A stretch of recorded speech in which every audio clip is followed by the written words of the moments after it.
Hello. Can you Hi, hear? Miles. How are you? I'm all right. Yeah, what's going on? Good. Well, just chilling. Bank holiday Monday. Yeah, thanks Good, so good, much good. for agreeing to do this. I know we're just a tiny little radio station run by volunteers, but so this is quite huge for us. That's great. Nice one. Thanks for asking me. No, much appreciated. So, I wanted to talk about Things Can Change, Mm-hmm.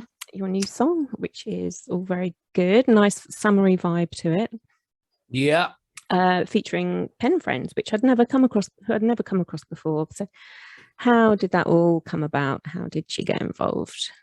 Well, I met Laura Kidd, aka Pen Friend, probably about 10 years ago. Old friend of mine, a singer songwriter from Wolverhampton called Karina Rand. Um, she was playing at the Hare and Hounds in Birmingham, and Karina and I must be 20 years ago. Yeah, over 20 years ago now. I'd recorded a song together called Four to the Floor for a solo album I'd done in the late 90s. And Karina's gone on to have an amazing career with, with all of her music in and living in California. Mm. So I don't see her very often. And so she was playing at the Hare and Hounds about 10 years ago and said, come down. And if you're going to come down, why don't we do the song that we recorded together, Four to the Floor, years ago? Mm-hmm. So I said, yeah, that'd be great. Can we rehearse it in the dressing room? and one of the backing vocalists, I believe she had two backing vocalists with her that evening, and one of them was Laura Kidd. And at I the see. time, Laura was making records under the name She Makes War. And so we came away with a copy of at least one of Laura's albums that night and loved it and just stayed in touch with her. And then the violinist in the Wonder Stuff, Erica Knuckles, she had a band called EN for a year or two, and Laura played bass guitar in that band and did I backing vocals see. as well. So Yeah. yeah, we've interacted quite a Mm. lot since that 10-year ago meeting in Birmingham. Yeah. Okay. Oh, that's really good. Um, so there's a new solo album on the way, is that correct? Yeah, I started writing it. Well, I toured the Wonder Stuff in November, December 2019. And at the end of that tour, by the end of that tour, I'd also spent like 2 years writing, recording, demoing the last Wonder Stuff album, Better Being Lucky. Mm-hmm. And so the whole thing in the December 2019 felt like, okay, that seems like the end of a chapter there. We've toured that album. Yeah. And I think I need some time off. Not in a I'm tired of this. I just thought my tank might have been empty. Yeah. Whereas normally, you finish one album period and I will just start another one. Mm-hmm. And I didn't feel like there was anything in me. So what I decided to do was go and get a job. Mm-hmm. And maybe take a year off. I haven't had a job since I was 19. Right. So I thought, and I'm 56 this year, so I thought this will be interesting. And then the pandemic hit. I was just waiting because I wanted a driving job. My intention was to get a Class 1 HGV license and go out. Right. Okay. Drive some big trucks. Yeah. Why not? But it's a pretty icy winter, and I was waiting for the winter to thaw. And of course, as soon as it did, the pandemic hit. And we were all locked at home, which I was fine with. I like my own company. I love where I live. Mm-hmm. And so it wasn't a struggle for me at all, other than the pub shut. So what I decided to do was, well, okay, let's start writing. In fact, I don't even think it was my idea. I think a couple of my friends, a guy named Luke Johnson, who I've known basically all of his life. He's considerably younger than me, but he's in his 40s now. But I met him when he was 5. He was the son of my first manager, Les Johnson. Mm-hmm. And Luke's out in Arizona, and Luke wrote to me and said, mate, he was locked down too. And he just said, I've got a bunch of instrumental tracks. Would you like to see if you could find the songs in them? And I'm like, send them to me. I've got not a lot else on my table. So Luke and I started writing first. And then my friend Richard March from Pop Will Eat Itself and James Atkin from EMF, they started a fun thing where they were recording cover versions, and they were calling Tonight Matthew, as in that old Stars in Their Eyes show. Yeah. And pick a cover version and then pick lots of their musician friends to record remotely from home studios. Yeah. So I ended up working on 2 of those. Okay. Yeah, a Roddy Frame Aztec camera cover and a Only Ones cover. And I just sort of started to think, well, I'm getting invited to do things with people across the wires. I should reach out. So I reached out to a bass player that used to play in a band called Vent 414 with me, named Morgan Nichols. And Morgan's now in Muse. He'd originally been in Senseless Things, which is where I met him years ago. And so I said to Morgan, like, do you fancy writing some tunes together? And then, I got just a whole folder full, like probably about 20 ideas. Put some of them up on a Bandcamp. And then I started to think, actually, if I refine these a little bit and write some songs just purely for my own amusement, I might have a solo album here. And so that's what I spent the better part of 2 years doing. I mean, I probably finished it within a year, but then wanting to get it recorded properly with my favorite musicians, by which time we were allowed to go into studios again. And so that's what we've ended up with, a 10-track album called Things Can Change. And that'll be out later this year. As you say, we've already put a video and a single out, and we'll probably put one more video and single out. And then the album maybe around September, October. Okay. Oh, that's cool. And will you be touring that, do you think?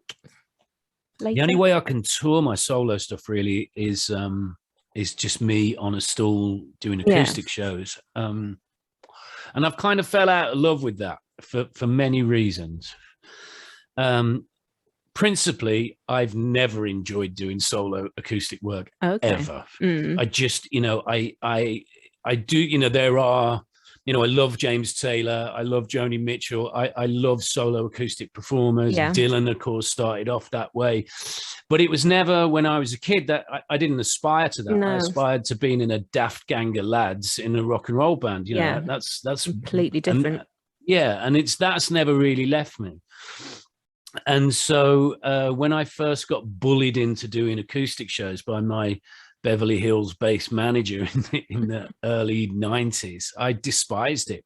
But I was kind of taught that it was a useful promotional tool, especially in America, where we did a lot of touring in the early 90s. But I never, ever got used to it. I never enjoyed it. And by the end of the 90s, after the Wonder Stuff had sort of taken a break, we said we'd split up in 94, but really it was just a 6-year break. I needed to pay the bills. And so I got a lot of interest again in the States to go out and do acoustic tours there, which I did originally with Malk Treese, the Wonder Stuff's guitarist. So we started doing that in like 98. Did 3 or 4 tours with Malk, and then I did tours with Michael Ferrantino, who's a pal of mine from New Jersey, and then Phil Hurley, who was in the band Gigolo Aunts, again, based in the US. And then, of course, promoters in the UK started seeing me doing, 2-3 years of touring in North America, and said, well, why don't you do it here? I'm like, do you know what? It had never occurred to me. So because I really don't have a great love for it. But the bank account was getting skinny at the end of the night. So I thought, okay. And then I did learn, I learned to enjoy the bit where I'm on stage, and I became, much to my own surprise, I sort of became a bit of a raconteur on stage as well as doing the songs. I was telling stories and gags that seemed to be, going over pretty well. So I spent essentially 20 years doing that, as well as occasional Wonder Stuff activity.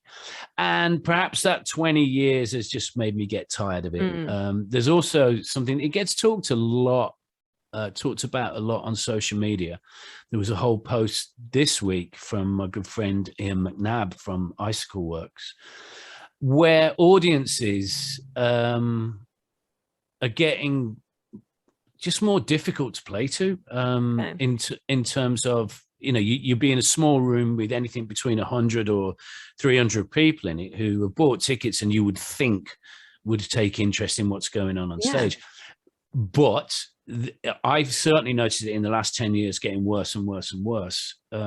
Just people just getting drunk and talking through your set, which is, when you're on stage on your own, really isn't very helpful. No. And I know how to handle a crowd. I can berate a crowd. I can tell them off. I can start nicely by suggesting they shut up, because it's spoiling it for me. It's spoiling it for the people in the audience that are, paying attention to the gig.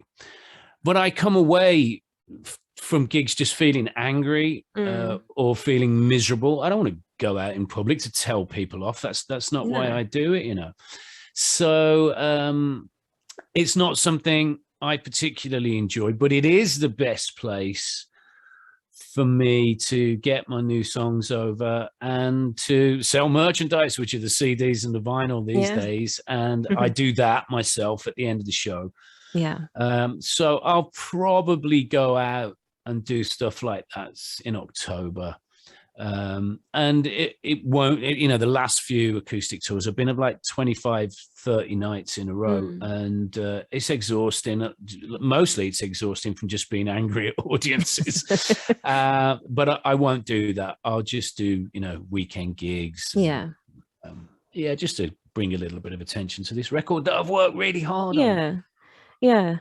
Well, if you come to Norfolk, I'm sure that we'll try and be kind and pay attention, and we won't be drunken idiots, hopefully.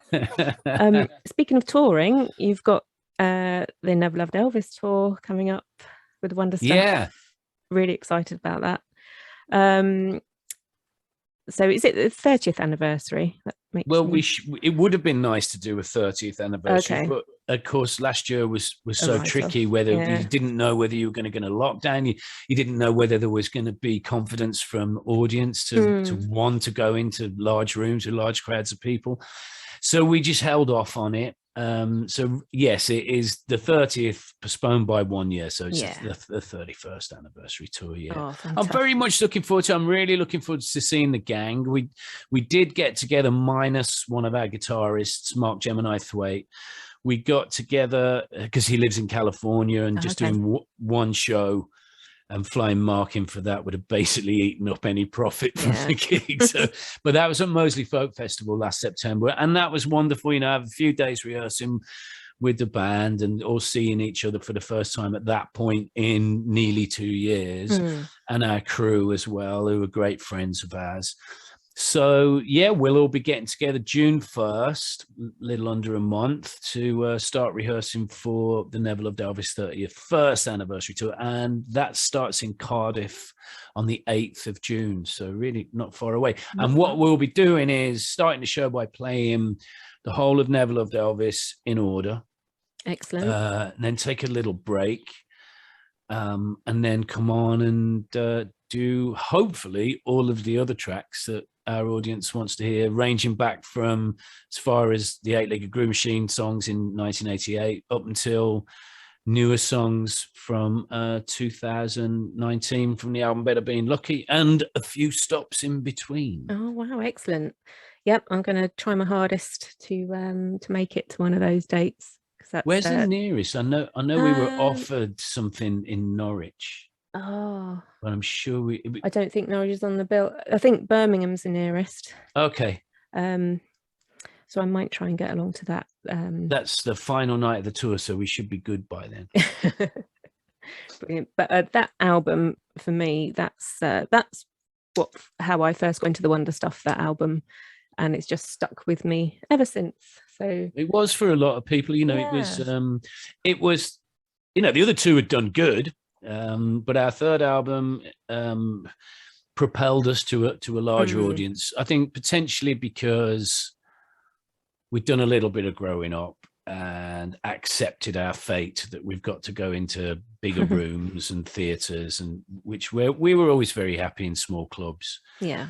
And then we'll try bigger rooms. So we ended up doing things like GMEX in Manchester. And it was okay. It was okay. And we also let our sense of humor because we were a daft bunch of lads back then, and so our sense of humor we let leak into our presentation by way of the video. So Yeah. They got sort of broadcast a lot more than our earlier videos that were all a little bit darker and grungier, I suppose. And it's great that Malk is back. Yeah, good old Malk Treese. Yeah, we had a Yeah. falling out, unnecessary falling out that was entirely my fault over 10 years ago. And yeah, about 2018, I managed to talk him back into the fold. He was with a little bit of trepidation at first, but yeah, it's wonderful being together now. I'm glad we put that argument to bed. No, that's really good, and it's really good he's going to be part of the anniversary tour for that album. So yeah, I mean, his backing vocals are really important. You need the sound of Malk's voice. His guitar playing is sublime. He's brilliant. And people love to see him. He was always a very popular. I was kind of like the anti-hero of the Wonder Stuff, whereas our core audience knew that Malk was really the sweetheart of the band. And are there any more plans for another book? What, to follow up my diaries? Yeah. No, not really. Unfortunately, I kept diaries into, I don't know, the first year of Vent 414. But I did those on my very first laptop, which I still have, and wrote it all in Claris Works. I don't know if you remember that. And I have tried several times to get it out onto floppy disks and then get it onto another. There is a friend of mine reckons he can do it for me, but I remember what I was writing about at the time, and it wasn't really band activities. It was about my life, my personal life. Me and my wife split up. I left London, so I'm not sure that I'd want any of that to be published particularly. I think it would be interesting to do Event 414 book, and I could probably do that just by sitting down and having conversations with Pete Howard and Morgan Nichols, and just record those conversations, because that was an interesting. It was a sadly short-lived period, but it was interesting, and I think we made a great record. And we did a fair bit of touring. We went out to Europe, we went out to the US, we toured the UK 2 or 3 times. And so it would be an interesting thing to write about, but I just wouldn't have the detail, to be honest, that the other 3 had got. Or there's the idea of just doing another book that is a catch up to now. I've thought about, which I wouldn't really need diaries for, in the same way that I use for the other ones, because so many people have done so much detective work that's on the internet now that can tell me where I was in March 1997, and that would instill a memory. And so maybe there's a catch-up book. I am halfway through a book that I'm writing with a friend, which is going through every single song that the Wonder Stuff commercially released. So he's an old friend of mine. We met when we were 15 or 16 years of age, and we're still friends. And he was around the whole period, the original period of the Wonder Stuff. And so he has really great memories of things happening that I'm like, wow, I never knew that person said that, or I don't remember that, or I'll buy that. That's true. And so it's just him and I in conversation. And we got quite a long way into it. And then I really wanted to knuckle down to finish this Things Can Change album. So that's put on the back burner for now. Okay. But it's definitely something we should pick up. Yeah, definitely. Sounds really interesting. Sounds like we've got a lot going on. I just don't feel particularly creative at the moment. Well, it's been a strange sort of time. But yeah, I think we've all been affected in ways that we perhaps haven't even quite come to terms with yet. No, and I don't know, but the lockdown lives that you did, that was just so good, because it just made you feel like no matter if you're a pop star or a normal, man on the street, we're all in the same situation. Yeah, and I enjoyed a lot of those. That other people, Ian Prowse was magnificent doing his, and it gave you like, it took away that sense that we were isolated, didn't it? Yeah, it brought us together, and just having the little chat going on amongst the fans on the side as well. Yeah. It was yeah, it was a little bit more of a togetherness feeling, and you're not just sort of stuck in your own four walls day in, day out. Yeah, I enjoyed So, that. There were some great ones. Well, Laura Kidd, who's been singing with me recently, she did some Prowsey, caught a couple of others that have now escaped me. But yeah, it's funny to look back and find, such a miserable and strange period. Go, oh, but yeah, but this was great. This was great. yeah, But there were moments. but I think in terms of like just a forward momentum, which I've always had. Like I can look forward to, I'll be glad when this project's finished, or I've got a date when this project's finished, and then I'm going to do this. Well, that side of me seems to, I don't know whether it was the pandemic years. I don't know whether it's my age. But I'm trying to figure it out, because I really don't have any forward motion at the moment. I'm happy, and Yeah. I'm doing things, and I have gone and got myself a part-time job that I'm really enjoying. Okay.